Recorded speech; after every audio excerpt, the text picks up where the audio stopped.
Hello नमस्कार विद्यार्थी मित्रों इंग्लिश विथ गौरव सोलंकी में आप सौનું हार्दिक स्वागत है।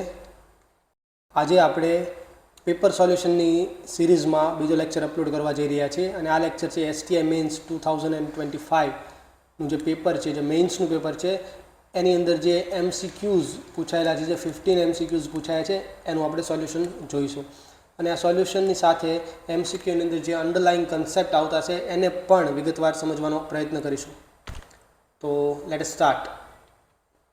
पहला क्वेश्चन है choose the correct passive voice sentence. Choose the correct passive voice sentence. Passive voice तमारे पसंद करवानुं छे। ओके अने चारे चार ऑप्शन जोशो the travel plan might be postpone if the weather conditions worsen. नीचेનું स्टेटमेंट जुओ कि if the weather conditions worsen, if the weather worsens, if the weather got worse. Okay तो જોઈ શકો છો કે इफ कंडीशनल्स वाला स्टेटमेंट अहींया पूछ्या छे। तो क्विक रिकेप लई लईए। त्यारे चार स्टेटमेंटनी अंदर इफ कंडीशनल्स पूछायेला छे तो इफ कंडीशनल्सनो एक क्विक रिकेप आपणे लई लेवीए।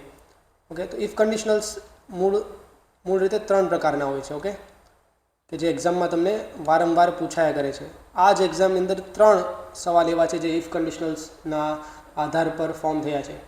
तो जो इफनी साथे सादो वर्तमान काळ होय, सादो वर्तमान काळ होय तो एना पछीनुं जे कंडीशन बादनुं जे क्लॉज छे अहींया आगळ लखेलुं छे। ओके नहींतर मोटा भागे आवी रीतनुं होय कि इफ पछी एक कंडीशन वाळुं स्टेटमेंट, पछी कॉमा अने पछी एक बीजुं स्टेटमेंट। तो हूँ आज तमने अहींया वर्णवी रह्यो छुं। इफ पछी सादो वर्तमान काळ होय त्यार पछीनुं जे क्लॉज होय ने ए भविष्यात्मक होय। केवुं होय? भविष्यात्मक। अने रियल पॉसिबिलिटी होय। रियल पॉसिबिलिटी के इफ इट रेन्स, एक्जाम्पल आपू छूँ कि इफ इट रेन्स, सादो वर्तमान काळनुं वाक्य छे it rains. If it rains तो तमे शुं कहेशो कि I will stay at home. Stay at home तो विल शुं देखाडे छे? भविष्यात्मक। तो I might stay at home, हूँ घर पर रही शकूँ छूँ। I might stay at home तो आ माइट पण भविष्यात्मक वात छे, मे छे। ओके आ पॉसिबिलिटी सूचवे छे। एकदम वीक पॉसिबिलिटी तो मे, एकदम वीक पॉसिबिलिटी हो तो माइट, थोड़ी वधारे पॉसिबिलिटी है तो तमे मे नो यूज करो छो। ओके तो विल माइट मे वाला वाक्य तमने अहींया जोवा मळशे। ओके भविष्यात्मक सूचन तमे केवी रीते करो छो? भविष्यनुं सूचन तमे केवी रीते करो छो? तो तमे लखो छो कि करता होय छे पछी विल अथवा माइट अथवा मे नो यूज करो छो अने पछी क्रियापदनुं मूळ स्वरूप। आ बधा शुं छे? मॉडल्स छे। ओके आ विल पण एक मॉडल तरीके ज काम करे छे, एटला माटे विल पछी V1 ज आवे छे हमेशा। विल छे, माइट छे, मे छे, एना पछी V1 नो यूज करी शको। अने जो इफ पछी तमने सादो भूतकाळ देखाय, सादो भूतकाळ देखाय तो आनो मतलब थयो कि आ वाक्य छे ने ए इमेजिनरी छे। केवुं छे? इमेजिनरी छे, हाइपोथेटिकल छे। हाइपोथेटिकल एने कहेवाय कल्पना छे। शुं छे? कल्पना। तो एवा सेंटेन्सनी अंदर तमे जोई शको छो कि वुडनो उपयोग थाय छे मोस्ट ऑफ द टाइम। कूडनो उपयोग पण थाय छे। Would, could plus V1। Okay आ वात छे ने ए इमेजिनरी छे। इमेजिनरी। ओके इमेजिनेशन करो छो। For example if I were, આવી રીતે આપણે લખીએ છીએ ને ઇફ आई वेर, आई સાથે वेर यूज થાય છે ઇફ કન્ડિશનલ્સની અંદર, યાદ રાખો। If I were a bird, जो હું પક્ષી હોત તો આ કલ્પના છે ને, આ રિયલ પોસિબિલિટી નથી, रियलમાં આવું શક્ય નથી। ત્યારે તમે સાદા ભૂતકાળનો if I were a bird तो શું કરશો કે I would fly in the sky. I would fly तो આવ્યું वुड प्लस V1। ત્યાં કુડ પણ લખી શકો, I could fly in the sky. Understood? Depends on the context. Context केवो छे एना आधार पर તમે वुड અને કુડનો યુઝ કરો છો। અને ત્રીજું છે કે ઇફ સાથે પૂર્ણ ભૂતકાળ હોય। ઇફ સાથે પૂર્ણ ભૂતકાળની રચના શું હોય છે કે હેડ प्लस V3।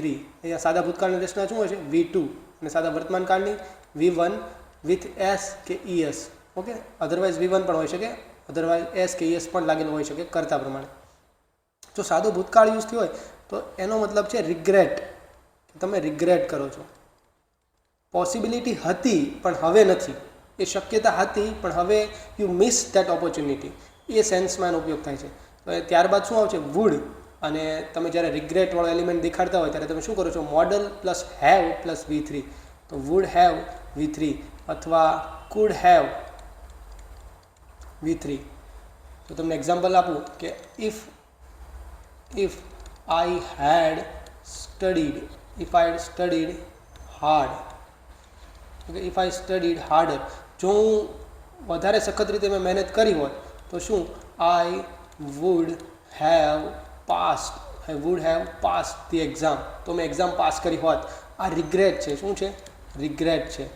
તમને પછતાવો થઈ રહ્યો છે. તો એ તમે હેડ પ્લસ V2 આ ઇફની સાથે લખો છો અને બાકીનું જે સ્ટેટમેન્ટ છે એની સાથે વુડ હેવ અને V3નો યુઝ થાય છે. અન્ડરસ્ટુડ? તો ઇફ કન્ડિશનલ્સ આવી રીતે યુઝ થાય છે. આ તમારે યાદ રાખવું જ પડશે. આ બની શકે તો આ ત્રણેય સેન્ટેન્સને તમે ગોખી લ્યો. હવે આપણા ક્વેશ્ચનની અંદર આપણે આવીએ. ક્વેશ્ચનમાં જુઓ, if the weather conditions worsens. આ શું છે? સાદો વર્તમાન. આ કન્ડિશન્સ છે. તમારા કર્તામાં બહુવચન છે એટલે વર્સન V1 સ્વરૂપ આવ્યું. કન્ડિશન્સ વર્સન, વેધર સિંગ્યુલર છે તો વર્સન્સ એસ વાળું રૂપ આવ્યું. ઓકે. અને if the weather got worse, weather got worse એટલે કયું થયો? V2 વાળું. તો ઇમેજનરી સિચ્યુએશનમાં આવે. ઇમેજનરી, પણ અહીંયા કોઈ ઇમેજનરી સિચ્યુએશન નથી. જો વેધર તો વર્સ થાય એમાં કંઈ ઇમેજિનેશન કરવાની જરૂર નથી. રિયલ પોસિબિલિટીની વાત છે. જો વાતાવરણ ખરાબ થશે તો ટ્રાવેલ પ્લાન પોસ્ટપોન થશે. તો આ રિયલ પોસિબિલિટી છે. તો રિયલ પોસિબિલિટી માટે શું લખશો કે if the weather conditions worsen, જો વેધર કન્ડિશન ખરાબ થશે તો શું? મેં શું કીધું? સાદો વર્તમાન કાળ અને રિયલ પોસિબિલિટી હોય તો મોડલ પ્લસ V1. અને આ મોડલ પણ કેવું? મોડલ ભવિષ્યાત્મક હોય. વિલ હોઈ શકે, મોટા ભાગે વિલ જ આવશે, પણ ઘણીવાર તમને માઇટ પણ જોવા મળે છે, ઘણીવાર મે પણ જોવા મળે છે. તો આ કેસમાં આપણને માઇટ જ જોવા મળ્યું છે. તો શું થશે? The travel plan might be postpone. Travel plan પોતાની રીતે પોસ્ટપોન ના થાય ને, એ બીજા દ્વારા પોસ્ટપોન કરવામાં આવે.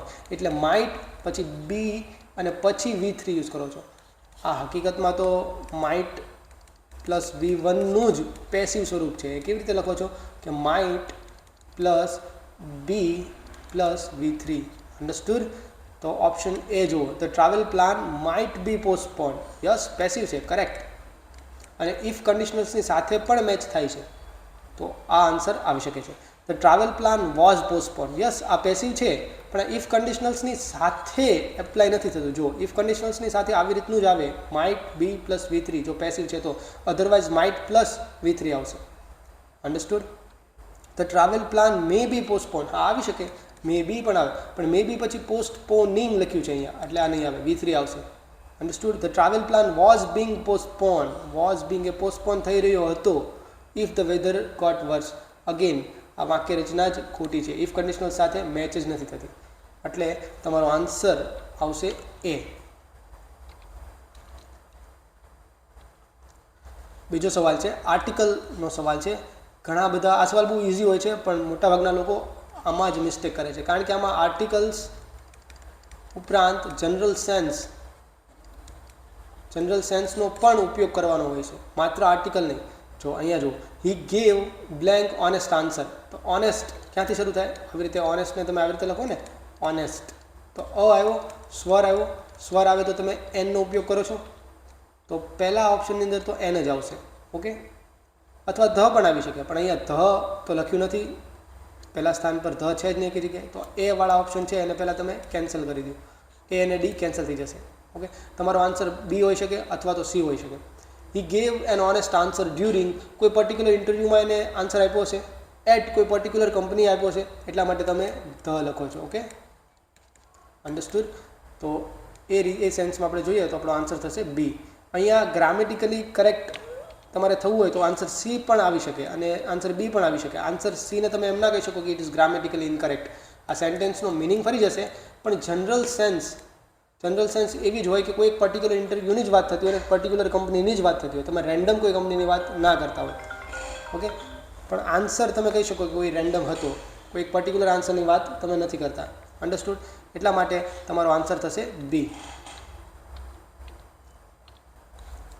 ચલો ત્રીજો સવાલ જોઈએ કે Jayesh will be responsible blank reporting mischiefs blank the professor. Jayesh will be responsible, એ જવાબદાર હશે. જયેશ રિસ્પોન્સિબલ એટલે કે જવાબદાર હશે તો શેના માટે?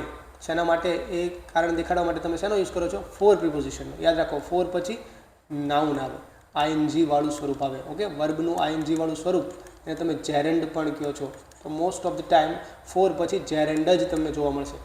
તો રિસ્પોન્સિબલ ફોર રિપોર્ટિંગ મિસચીફ, જે મિસચીફ, જે ખરાબ બનાવ બન્યા છે, જે કોઈએ નોટંકી કંઈ કરી છે, એ રિપોર્ટ કરશે.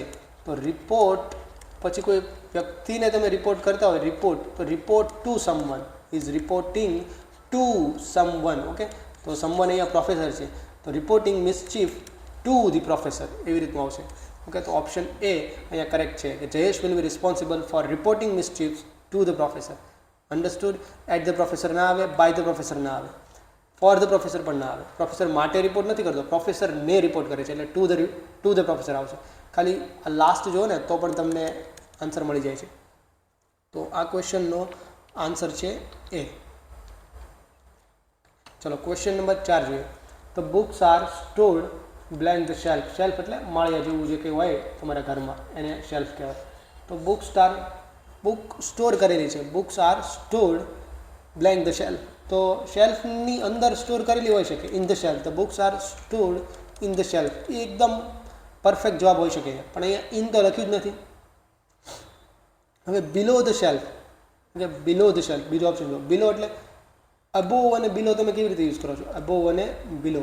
જ્યારે કોઈ વસ્તુ છે એની ઉપરના લેવલની તમે વાત કરો છો તો અબોવ કહેવાય. એની નીચેના લેવલની વાત કરો છો, સાપેક્ષ વાત થઈ છે, આની નીચે આની ઉપર, ત્યારે અબોવ અને બિલોનો યુઝ કરો છો. તમે ઘણીવાર સાઇન વાંચી હશે ને, આવી રીતે પાટિયું લખ્યું હોય અને લખ્યું હોય કે 5 મીટર અબોવ સી લેવલ.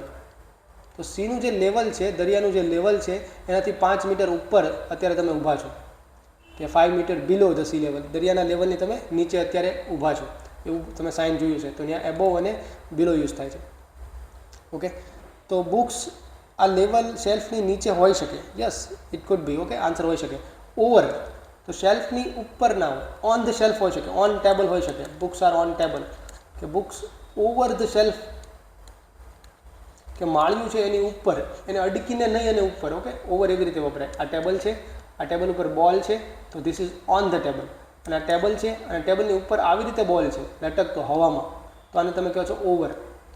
પણ આવી સિચ્યુએશન ના હોય બુક્સની અંદર ક્યારે, તો option C you can discard. Okay, હવે છે beneath the table. The books are stored. જો આપણે પહેલો જ ઓપ્શન જોઈએ છે, the books are stored beneath the shelf. હવે બીનીથ ક્યારે યુઝ થાય એ જોઈએ. બીનીથ એ કેવું છે, તમને બે એક્ઝામ્પલ આપું. આ ટ્રી છે અને અહીંયા એક કેટ છે. ઓકે, આ કેટ છે ને આ ટ્રીની નીચે છે, તમે કહેશો under the tree. The cat is under the tree. આ સેન્સની અંદર અંડર વપરાય. નીચે હોય એકદમ અડકીને નીચે નહીં, એની છાયામાં, એની છત્ર છાયામાં તમે છો તો under the table. The cat is under the table. ટેબલની નીચે ઊભી હોય તો આવી રીતે તમે લખી શકો. આ ટેબલને અડકીને એકદમ નથી, ઓકે, એની નીચે છે, એ અર્થમાં તમે અંડરનો યુઝ કરો છો. જો અડકીને હોય એકદમ, ધારો કે આ જમીન છે, ઓકે, ધીસ ઇઝ લેન્ડ, અને જમીનની નીચે પાણી જઈ રહ્યું છે, જમીનની નીચે પાણી હોય ને, ભૂગર્ભ જળ, તો આ વોટર છે, તો એને અડકીને હોય, એની નીચે જ એકદમ પાણી જઈ રહ્યું છે, તો તમે કેવી રીતે લખશો? તો વોટર ઇઝ રનિંગ. વોટર વહી રહ્યું છે, રનિંગ બીનીથ, જમીનની ઉપર નહીં, નીચે, બીનીથ ધી સરફેસ, કે આ સરફેસ છે ને એની નીચે વોટર રન કરી રહ્યું છે, તો એ સેન્સમાં બીનીથ વપરાય. તો એ સેન્સની અંદર આપણે જોઈએ કે શેલ્ફ છે, શેલ્ફ એટલે માળિયું, એની નીચે એવી રીતે બુક ક્યારે સ્ટોર ના કરેલી હોય, તો ઓપ્શન ડી પણ ગયો, ઓપ્શન સી પણ ગયો. તો બિલો હોઈ શકે, અંડર હોઈ શકે. ચલો હવે આગળનો ઓપ્શન જોઈએ. While the clock હેંગ્સ. ઓકે, આખી વાત થતી હતી, આખું તમારું ઘર છે, અહીંયા શેલ્ફ છે અને અહીંયા ક્લોક છે. ક્લોક અહીંયા પણ હોઈ શકે, કોઈ પણ જગ્યાએ હોઈ શકે. Okay, while the clock hangs, clock લટકાડેલી છે. બ્લેન્ક ઈટ, અહીંયા ઈટ શું રિપ્રેઝન્ટ કરે છે? આ ઈટ છે ને શેલ્ફને રિપ્રેઝન્ટ કરે છે ને, શેલ્ફને. Okay, understood? આ શેલ્ફ છે. હવે ક્લોક છે એ લટકાયેલી છે, હેંગ કરેલી છે. ઓકે, તો કાં તો એબોવ હશે, કાં તો બિલો હશે, કાં તો એબોવ હશે, કાં તો બિલો હશે. એ ઝાડની જેમ અંડર એવી રીતે ના હોય. અન્ડરસ્ટુડ?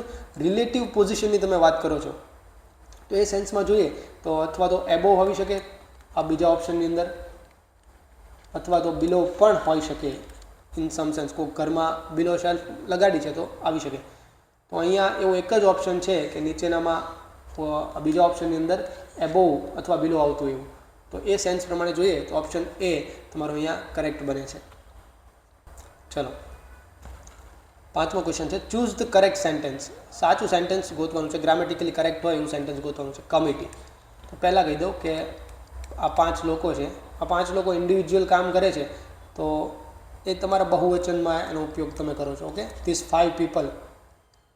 પણ આ 5 પીપલની કમિટી બનાવી, ત્યારે કમિટી છે ને એઝ એ યુનિટ તરીકે કામ કરે છે, એક એકમ તરીકે કામ કરે છે. એટલે તમે એને એક વચનમાં લખો છો. કેવા? એક વચનમાં લખો છો. પણ જ્યારે કમિટીના 5 લોકો અલગ અલગ મંતવ્ય આપે છે અને અલગ અલગ મંતવ્યને તમે અલગ અલગ મંતવ્યની તમે વાત કરો છો, ત્યારે પાછું બહુવચનમાં લખવાનું. તમને એક્ઝામ્પલ આપું. ધ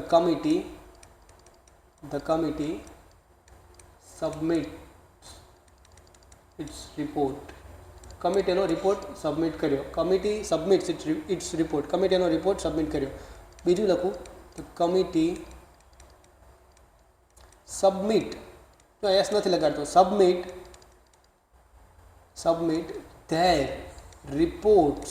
અહીંયા અમે પાછળ રિપોર્ટમાં એસ લગાડ્યો. ઓકે, તો ઘણા બધા રિપોર્ટ છે એ કમિટીએ સબમિટ કર્યા છે. તો કમિટીના ઘણા બધા મેમ્બર હશે ને, અલગ અલગ 5 મેમ્બર છે, એ 5 મેમ્બરે અલગ અલગ રિપોર્ટ સબમિટ કર્યા છે, એવી સેન્સ આ બીજા સેન્ટેન્સમાં નીકળે છે.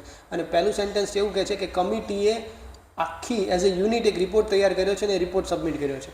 અંડરસ્ટુડ? તો બે રીતે કમિટીને તમે યુઝ કરી શકો. એઝ એ યુનિટ તો એક વચનમાં અલગ અલગ સેપરેટ મેમ્બરને તમે વાત કરતા હોય, એક એક સેપરેટ મેમ્બરને તમે કાઉન્ટ કરતા હોય અને તમે વાક્ય લખો છો, તો એને બહુવચનમાં લખો છો. તો પહેલો ઓપ્શન જો, the committee will give there, તો બહુવચન છે, ધેર ડિસિઝન્સ આવશે. અંડરસ્ટુડ? ધેર ડિસિઝન્સ ટુમોરો, એના ડિસિઝન્સ કાલે આપશે કમિટી. તો એ સેન્સમાં પહેલું વાક્ય ખોટું પડે છે. The committee will give its decision tomorrow, એનું ડિસિઝન કાલે આપશે. હા, તો સિંગ્યુલરમાં આવી શકે. The committee will give those, આ ધોઝ તો ક્યારેય ના આવે. આ ધોઝ તો તમારું ઇટ ઇઝ એડજેક્ટિવ તરીકે યુઝ થયો છે. અંડરસ્ટુડ? આ ધીસ, આપણે શીખ્યા છે ને, ધીસ અને ધેટ અને ધોઝ. ઓકે, આ પ્રોનાઉન તરીકે પણ યુઝ થાય છે અને એડજેક્ટિવ તરીકે પણ યુઝ થાય છે. અહીંયા આનો યુઝ એડજેક્ટિવ તરીકે કર્યો છે, તો એવું બને જ નહીં. કમિટીએ પોતાનો રિપોર્ટ આપ્યો હોય, ધેર ડિસિઝન, તેમનું, ધોઝ ડિસિઝન ના હોય. અંડરસ્ટુડ? ધોઝ ડિસિઝન એટલે કોઈ થર્ડ પાર્ટીની તમે વાત કરો છો, કોઈ થર્ડ પાર્ટીના ડિસિઝન્સની એની વાત કરો છો, તો એ તો ક્યારેય ના આવે. The committee will give its, આ ઇટ્સનો મતલબ શું થાય? એપોસ્ટ્રોફ એસ લગાડો ને તો આનો મતલબ આમ થઈ જાય, ઇટ ઇઝ. અને એપોસ્ટ્રોફ એસ ના હોય ને તો એનો મતલબ થાય કે તેનું, કોઈ નિર્જીવ વસ્તુ છે, કમિટીને તમે એઝ એ ઇટ તરીકે ગણતા હો, તો એનું પોઝેશન ઇટ્સ. કમિટી ના, તો ઇટ્સ લાવે. કેમ તમે આઈ માટે માય લખો છો, એમ ઇટ માટે ઇટ્સ આવે. કેમ તમે હી માટે હિઝ લખો છો, એવી રીતે ઇટ માટે ઇટ્સ આવશે. અંડરસ્ટુડ? એપોસ્ટ્રોફ વિનાનું એસ યાદ રાખજો. એપોસ્ટ્રોફ છે તેનો મતલબ ઇટ ઇઝ થશે. તો committee will give it is decision, તો એ ગ્રામેટિકલી ઇનકરેક્ટ છે. તો અહીંયા એક જ ઓપ્શન વધે છે, option B, that is correct. Okay, answer કીમાં ઓપ્શન એ આપ્યો છે પણ એ ખોટો છે. આનો સાચો જવાબ છે બી.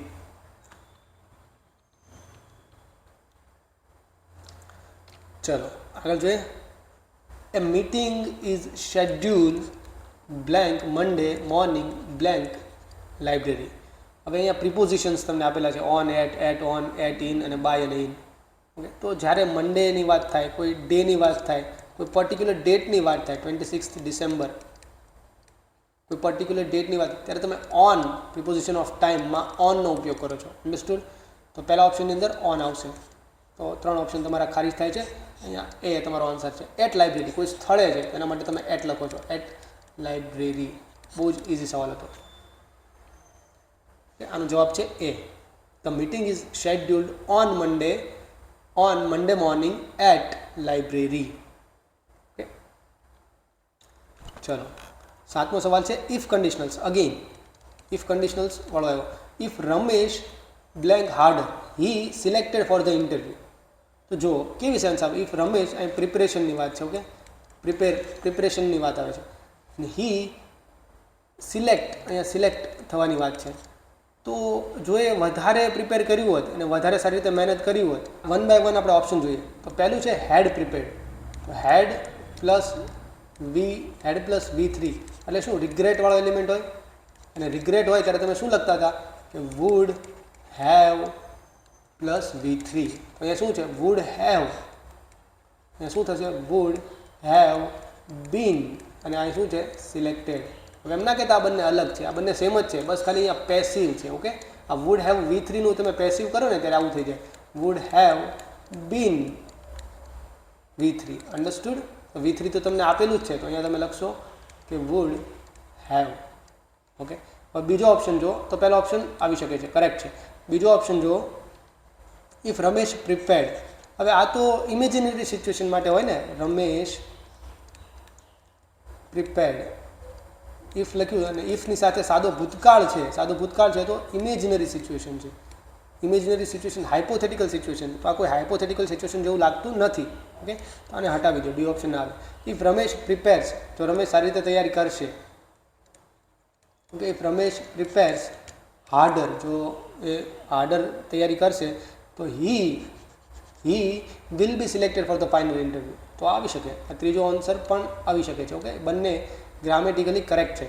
વોઝ પ્રિપેરિંગ, તો ઇફની સાથે વોઝ પ્રિપેરિંગ તો ક્યારેય આવે જ નહીં. અન્ડરસ્ટુડ? તો હવે એ અને સીમાંથી તમે ક્યુ ચૂઝ કરશો? તો અહીંયા તમને લાગે છે કે રિગ્રેટવાળો જે એલિમેન્ટ છે ને એ વધારે સ્ટ્રોંગ છે. ઓકે, કારણ કે રમેશ જો પ્રિપેર કરે ને તો એ વિલ બી સિલેક્ટેડ, એ પાકું સિલેક્ટ થઈ જ જશે એની કોઈ ગેરંટી નથી. પણ તમે એવું કહી શકો કે જો એને તૈયારી કરી હોત, વધારે હાર્ડર રીતે તૈયારી કરી હોત તો એનું સિલેક્ટ ફાઇનલ ઇન્ટરવ્યૂ માટેનું સિલેક્શન થઈ ચૂક્યું હોત. ઓકે, તો એ સેન્સમાં તમે જુઓ તો ઓપ્શન એ વધારે પ્રિફરેબલ છે. અન્ડરસ્ટુડ? ચલો, એટલા માટે આનો આન્સર આવશે એ.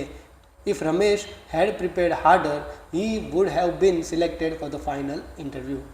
8મું જોઈએ, ધ બુક્સ ધેટ. હવે જો ધેટ શું છે? આને કહેવાય રિલેટિવ પ્રોનાઉન.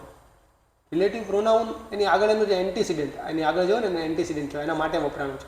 તો ધેટ શું રિપ્રેઝેન્ટ કરે છે? બુક્સ. ઓકે, ધ બુક્સને જ રિપ્રેઝેન્ટ કરે છે ધેટ. તો ધેટ પછી જે વર્બ છે અહીંયા જે ખાલી જગ્યા છે ધેટ માટે જ આવી છે, અને ધેટ બુક્સ રિપ્રેઝેન્ટ કરે છે. બહુવચનમાં છે તો વોઝ તો નહીં આવે, ઇઝ પણ નહીં આવે, તો આ બેમાંથી એક હોઈ શકે. Okay, the books were kept on the table. એ બુક કે જે ટેબલ ઉપર રાખેલી હતી, ટુ ધ સ્કૂલ લાઇબ્રેરી. અહીંયા બિલોંગ જે વર્બ છે એનું કોઈ ફોર્મ તમારે મૂકવાનું છે. It belong to the library. બે ઓપ્શન છે તમારી પાસે, બિલોંગ્સ અને બિલોંગ. હવે આ જે વર્બ છે ને, આ બિલોંગ, એ આનું છે, આ બુક્સ માટે છે. ઓકે, ધેટ માટે પણ નહીં, સીધું બુક્સને રિફર કરે. બુક્સ, હવે આ ધેટનું ડિસ્ક્રિપ્શન છે, આવી રીતે છે, books that were kept on the table. હવે અહીંથી કન્ટિન્યુ થાય છે આખું વાક્ય. વેર બિલોંગ્સ, ઓકે, બિલોંગ્સ નહીં આવે, બિલોંગ આવશે. બહુવચન છે એટલે સિંગ્યુલર લખશો તમે, belong to the school library. એટલે ઓપ્શન સી તમારો કરેક્ટ આન્સર બનશે અહીંયા. ચલો, 9મો ક્વેશ્ચન જોઈએ. The online registration portal crashed. Online registration portal crash થઈ ગયું. હવે પાછળ ખાલી જગ્યા છે અને પાછળનું કારણ આપ્યું છે હેવી ટ્રાફિક. એકદમ બહુ વધારે ટ્રાફિક હતો, ઘણા લોકોએ રજિસ્ટ્રેશન કર્યું હતું એટલે ક્રેશ થઈ ગયું છે. તો અહીંયા 100 લખી શકો પહેલા ઓપ્શન પ્રમાણે. 100 લખો તો મતલબ શું થાય કે ઓનલાઈન રજિસ્ટ્રેશન પોર્ટલ ક્રેશ થયું, સો હેવી ટ્રાફિક, એટલા માટે હેવી ટ્રાફિક થઈ. તો એવું ના હોય ને, there was a heavy traffic, so the online registration portal crashed. એમ તમે લખી શકો. આ આગળ હોય ને તો હેવી ટ્રાફિક જો આગળ લખેલું હોય તો તમે 100નો યુઝ કરી શકો આ ખાલી જગ્યામાં, પણ અહીંયા તો ઉલટું છે એટલે 100 નહીં આવે. પહેલો ઓપ્શન હટાવી દો.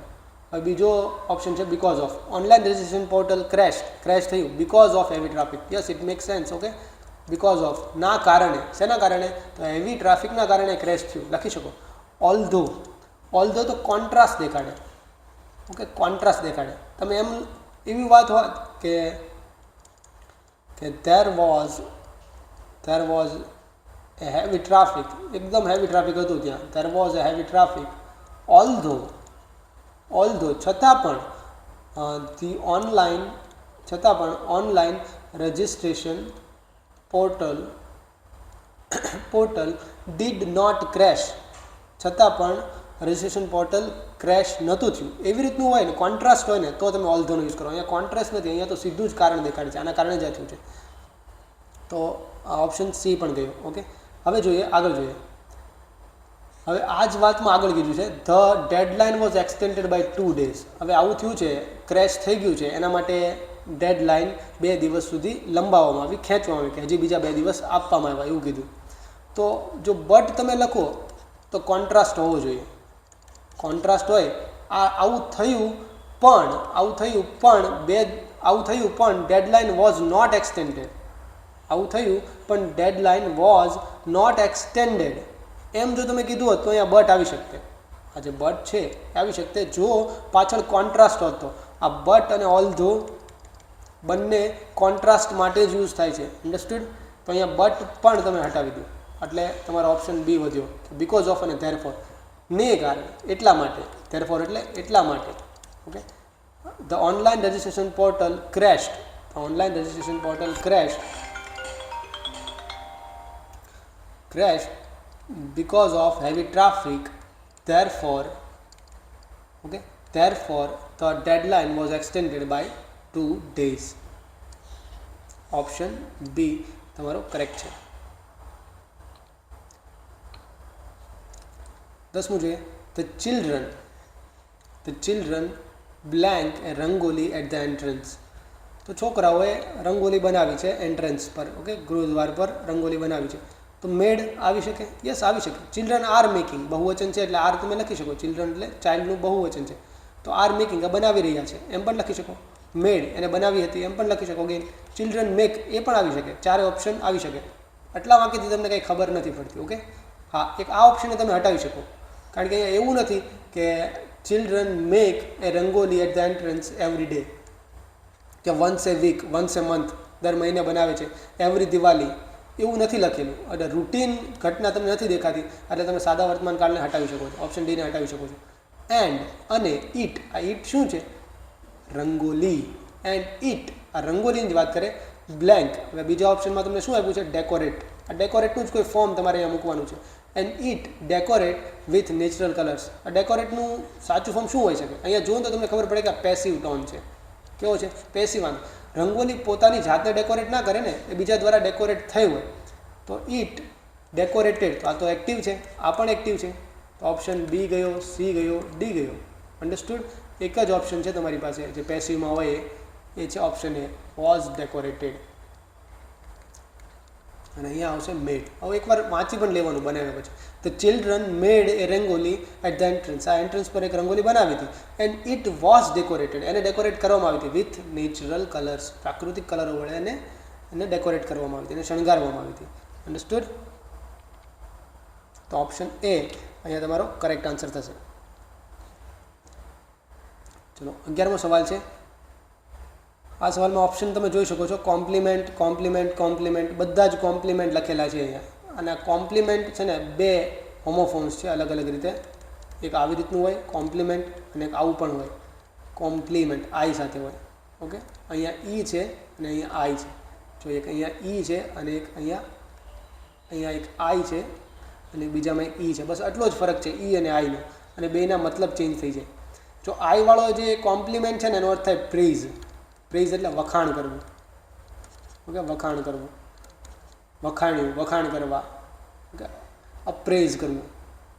અને કોમ્પ્લિમેન્ટ એટલે કે એને પૂર્ણ બનાવે, એની વેલ્યુમાં વધારો કરે, એને એનરીચ કરે. શું કરે? એનરીચ કરે. અન્ડરસ્ટુડ? એ અર્થમાં કોમ્પ્લિમેન્ટ વિથ ઈ એને કમ્પ્લીટ કરે. કમ્પ્લીટમાં પણ ઈ હોય ને તો એને કમ્પ્લીટ કરે. અહીંયા પ્રેઝમાં આઈ હોય ને તો એ કોમ્પ્લિમેન્ટ કરે. ઓકે, બંને કોમ્પ્લિમેન્ટ જ છે. હવે જો ક્યાં કયો આવે એ આપણે ચૂઝ કરીએ. એ વેલ રિટન એસે, બહુ સારી રીતે લખેલો essay can compliment the points made in the speech. સ્પીચમાં જે વાત કરીને એને કોમ્પ્લિમેન્ટ કરી. હવે એસે કંઈ વખાણ કરી શકે? વેલ રિટન એસે કોઈના વખાણ કરી શકે? ના કરી શકે ને. કોઈ વ્યક્તિ વખાણ કરે ને તો એ અર્થમાં જુઓ તો અહીંયા કોમ્પ્લિમેન્ટ પહેલું આવશે, કોમ્પ્લી વિથ ઈ આવશે. ઓકે, તો ઓપ્શન બી ગયો, ઓપ્શન ડી ગયો.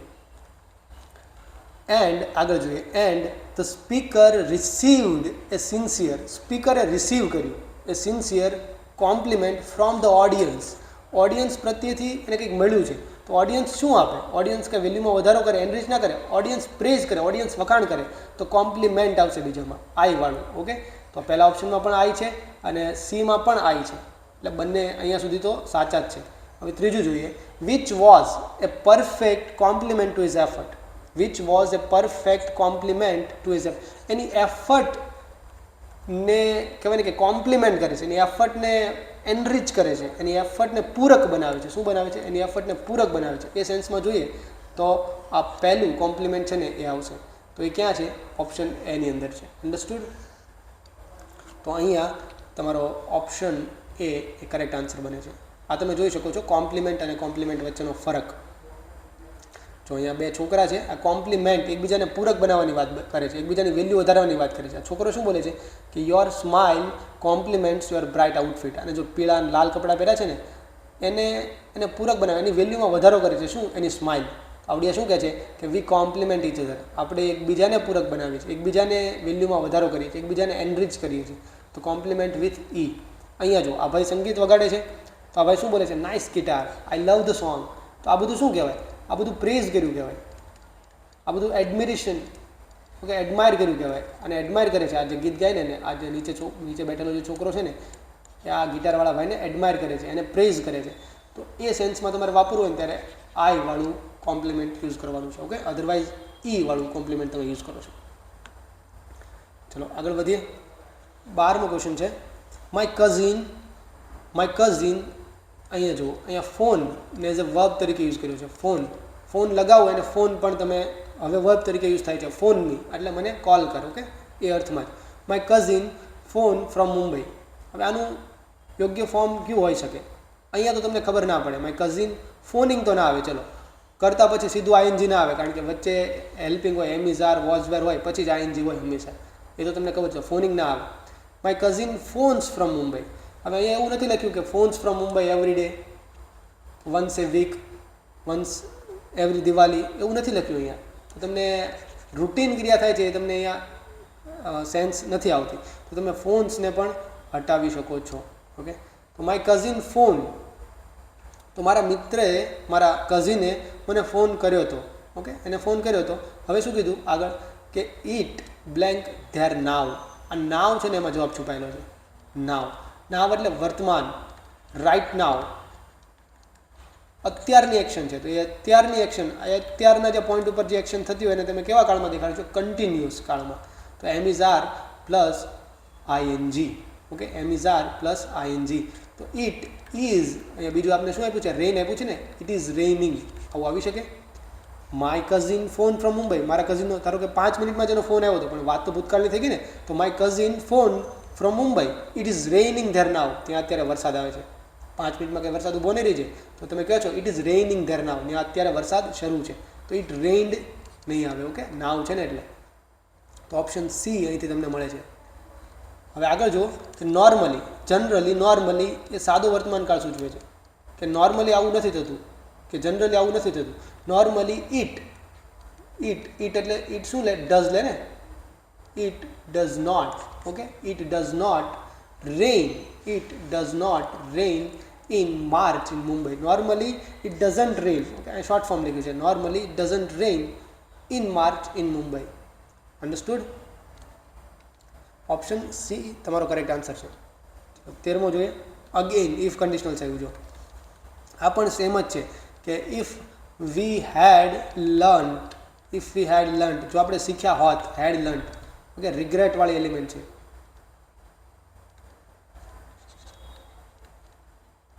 ઓકે, રિગ્રેટ વાળી એલિમેન્ટ છે. If we had learnt giving CPR. જો આપણે CPR આપવાનું શીખ્યા હોત, જો આપણે CPR એટલે જે માઉથ ટુ માઉથ જે એર ફિલ કરીએ આપણે બીજાના ફેફડામાં, એને CPR કહેવાય. If we had learnt giving CPR, તો શું કીધું છે? વી, આપણે કંઈક કરી શક્યા હોત. તો આપણે કયું લખતા? Modal plus have plus V3. અહીંયા સેવ છે ને. If we learnt giving CPR, જો આપણે CPR આપવાનું શીખ્યા હોત તો we could have saved the victims of stampede. Okay, option B correct છે. હવે આ એટલું ઇઝી એટલા માટે બને છે કારણ કે ઇફ કન્ડિશનલ્સની મૂળ 3 વાક્ય રચના છે. ટોટલ 4 છે, પણ પહેલીને તમે સ્કીપ કરો તો મૂળ 3 મુખ્ય છે, જે જ એક્ઝામમાં મોટાભાગે પૂછાય છે. અને એનું બંધારણ એકદમ ફિક્સ છે. મેં તમને પહેલાં ક્વેશ્ચનની અંદર જે શીખવાડ્યું હતું એવી જ રીતે ફિક્સ જ છે. અને તમે ક્વેશ્ચન જોઈને જ કહી શકો કે અહીંયા હેડ લર્ન્ટ આવશે, અહીંયા કુડ હેવ સેવ્ડ આવશે. અન્ડરસ્ટુડ? તો બીજો ઓપ્શન જો કે અહીં લર્ન્ડ છે, સાદો ભૂતકાળ છે, તો સાદો ભૂતકાળ હોય ને તો વુડ પ્લસ V1 જ હોય. અહીંયા વુડ હેવ સેવ્ડ લખ્યું છે એટલે આ ના આવે. અન્ડરસ્ટુડ? એમ પણ તમે હટાવી શકો. શુડ ના આવે ઇફની સાથે, ક્યારે ઇફની સાથે ING વાળું ફોર્મ પણ ના આવે. બી ઓપ્શન તમારો કરેક્ટ છે. અને રિગ્રેટ વાળો એલિમેન્ટ છે. ચલો 14મો ક્વેશ્ચન જોઈએ કે she blank to Surat on deputation. Deputation એટલે કે કોઈ એક કામ માટે ત્યાં એને જવાનું થયું. ઓકે, ઓન ડેપ્યુટેશન કોઈ પર્પઝ માટે ત્યાં રોકાવાનું થાય ને એને ઓન ડેપ્યુટેશન કહેવાય. તો કોઈ ઓફિસર હશે એ સુરતમાં ઓન ડેપ્યુટેશન છે. ઓન ડેપ્યુટેશન છે, પછી પાછળનું કે છે બ્લેન્ક 1 યર. 1 વર્ષનો ગાળો તમને આપ્યો છે. શું આપ્યો છે? ગાળો. તો 2 આવી શકે, એક તો ફોર આવી શકે, એક તો સિન્સ આવી શકે. ઓકે, ઇન તો ના આવે. ઇન ક્યારે હોય? ઇન 2025 એવું હોય તો હોય. 1 યર તમને આપ્યું છે. ઓકે, 1 યર આપ્યું છે તો ઇન તો ક્યારેય ના આવી શકે. She blank to Surat on deputation, for અથવા સિન્સ તમે લખી શકો. ફોર ક્યારે માટે? ફોર ક્યારે વપરાય? ફોર સમયગાળા માટે વપરાય. અને સિન્સ ક્યારે વપરાય? સ્ટાર્ટિંગ પોઈન્ટ માટે. કેના માટે? Starting point. For example, she blank to the Surat on deputation since 2025 લખી શકો. પણ ફોર લખવું હોય ને તો પછી ગાળો જ લખવો પડે. ફોર 10 યર, ફોર 1 યર, એવી રીતે. તો અહીંયા 1 યર આપ્યું છે એટલા માટે, સમયગાળો છે એટલા માટે તમે ફોર યુઝ કરશો. અન્ડરસ્ટુડ? તો ફોરવાળા 2 ઓપ્શન છે, સિન્સવાળો તમે હટાવી દો. હવે તમે જોઈ શકો કે પાછળના અત્યારનો સમય છે અને પાછળના 1 વર્ષ 1 યર તમે લ્યો. આ 1 યર પહેલાં એનું ડેપ્યુટેશન એનું શરૂ થયું હતું અને હજુ પણ શરૂ છે. તો તમે એ કાળને કેવી રીતે દેખાડો છો? પૂર્ણ વર્તમાન કાળ.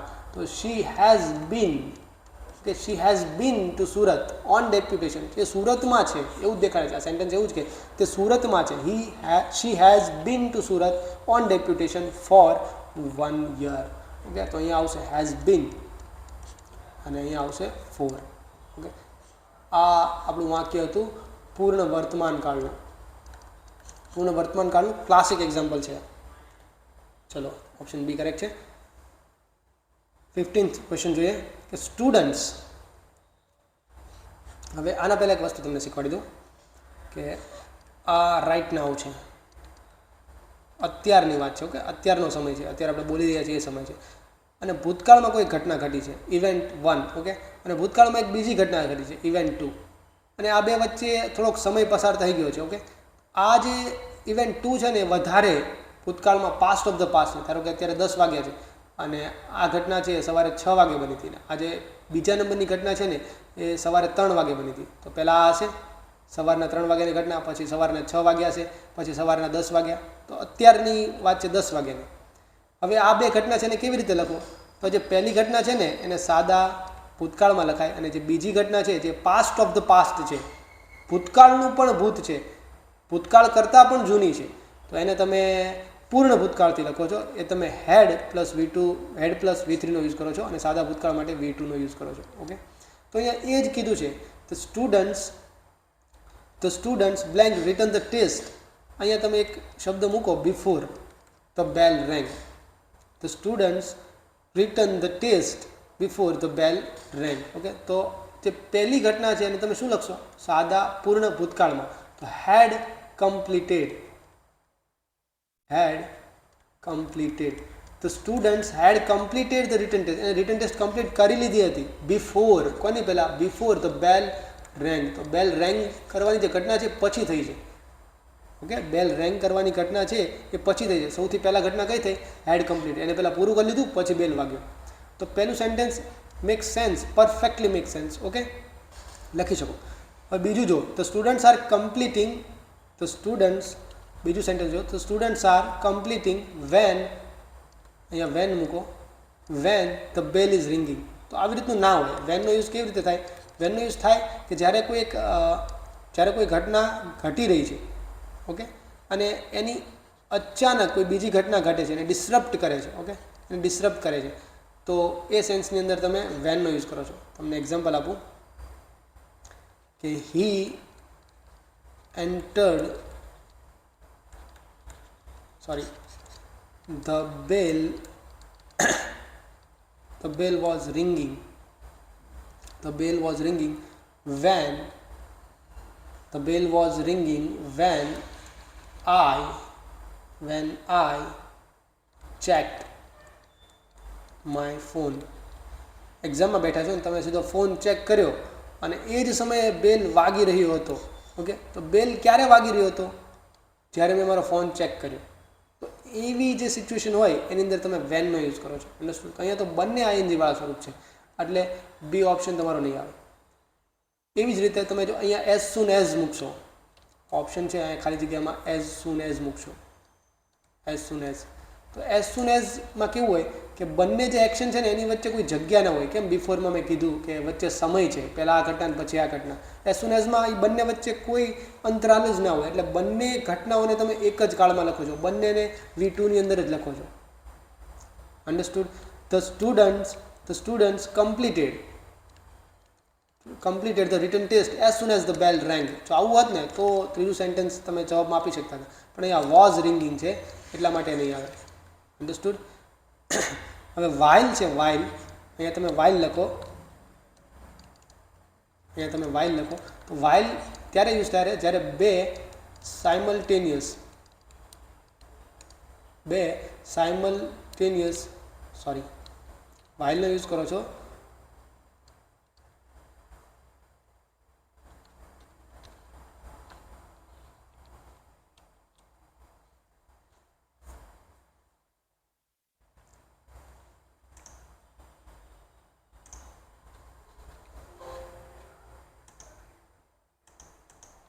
ઓકે. જો તમે